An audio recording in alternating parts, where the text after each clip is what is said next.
This is the story of the woodsman's daughter and the lion. One day a woodsman was in the woods getting wood, of course. Suddenly a lion appeared to him. He couldn't escape, so he fell down and begged the lion not to eat him, not to kill him. The lion, speaking of course, said, "Okay, I won't kill you, but instead you must bring me tomorrow the first thing that comes out of your house when you go home, and then I'll be satisfied." So the man was happy because usually his little dog would come out and greet him before anyone else, and so he thought, "Oh, good." Now, and the most interesting part of the story really is his willingness to sacrifice the dog. But of course, that's understandable. Better to sacrifice the dog than to sacrifice one of his 3 daughters or his wife.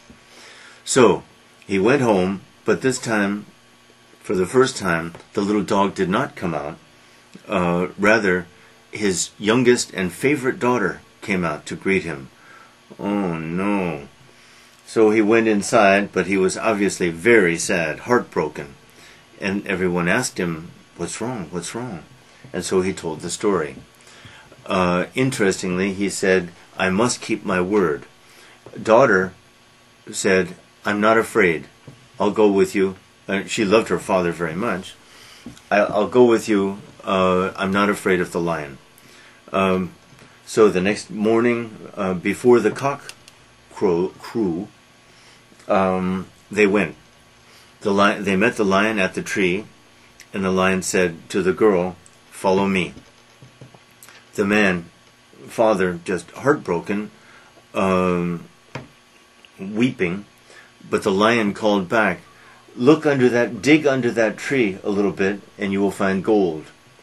So the man was still heartbroken, but after a little while, he did dig there, and he found gold coins, enough to make their life much easier, after all. Meanwhile, the girl followed him through the woods, followed him to a cave, followed him into the cave. Inside the cave there were many beautiful dresses and many beautiful things. The lion never hurt her. The lion was always kind to her. And she wore the nice dresses and she was relatively happy. Meanwhile, the family was relatively happy. But some months passed, and the girl became sad. She was sad. The lion asked, "What's wrong?" "I miss my family. I haven't seen them for a long time." "Okay, you can go back and visit them, but you must appear back here before the cock crows early tomorrow morning." "Okay." She went outside. There was a carriage waiting for her, and the carriage took her to her family.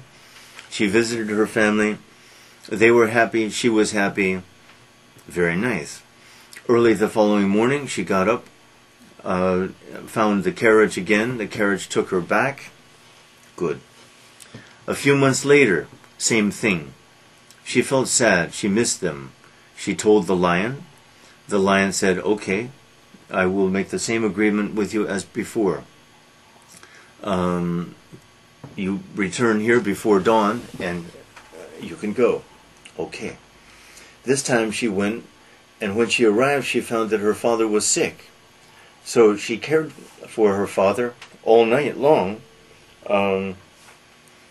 and early in the morning she forgot her promise, her obligation, and the sun rose, and then suddenly she realized, oh no. So she left quickly, no carriage. Walked and walked and walked. Walked to the woods, walked to that tree, no lion. Walked to the cave. The cave was sealed up shut. But then she heard a voice saying that the lion really was a prince, and the prince had an evil spell cast upon him. Okay, and in order for that spell to be broken, she, the girl, had to walk around the world in iron shoes.